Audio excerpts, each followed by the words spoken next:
所谓公平贸易，讲解就是消费者老生产者之间是用平等、含卡公开透明嘅贸易形式。都突然出世嘅了解7年到2008年，係心理嘅生態六價比，以前求嘅公平貿易價比頭，都係希望本消費者了解，特別消費所代表嘅，就係保護生態、維護環境，同時還會提升消費老生產之間嘅互利關係。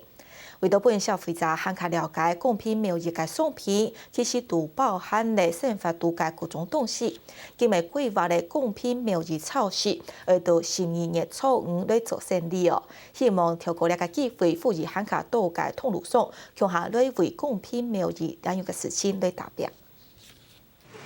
對太后就關心社會做社會運動嘅7年，佢用時喺英國推反映社會好嘅時節，接觸到公平貿易嘅觀念。回到台灣過後，也給社會運動家揀實際去做嘅行動揾隻方向，佢聽用家己做傳達理念嘅媒介，因為家己做得接觸到無共用年齡嘅消費者，對推銷一筆又一筆嘅家己，都本一類又一類嘅通路上先頭，讓強烈未見來見態。所以公平貿易，它在談的是一個透明可責的一個商業系統。所以說，當我一個商業或交易的模式是一個透明可責的時候呢，那農民也可以得到好處，我的環境保護也可以做得好，然後我消費者也是買到那個名副其實。那我覺得他是對於說對的事情是有信仰的。那這所謂對的事情，就是說關於這種環境的環保的理念，然後還有就是說對於這種弱勢團體的關懷。對2006年嘅天路省推廣公平貿易嘅理念，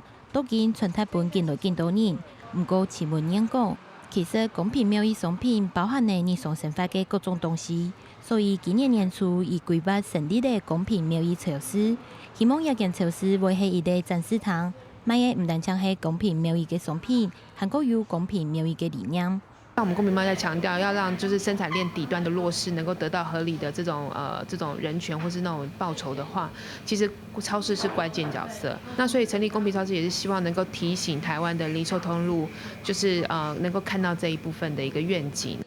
7年也在2.2係一路以來同意向下達標嘅盤，負責緊7年向外推廣嘅理念，行銷韓國包裝本韓國多年來了解。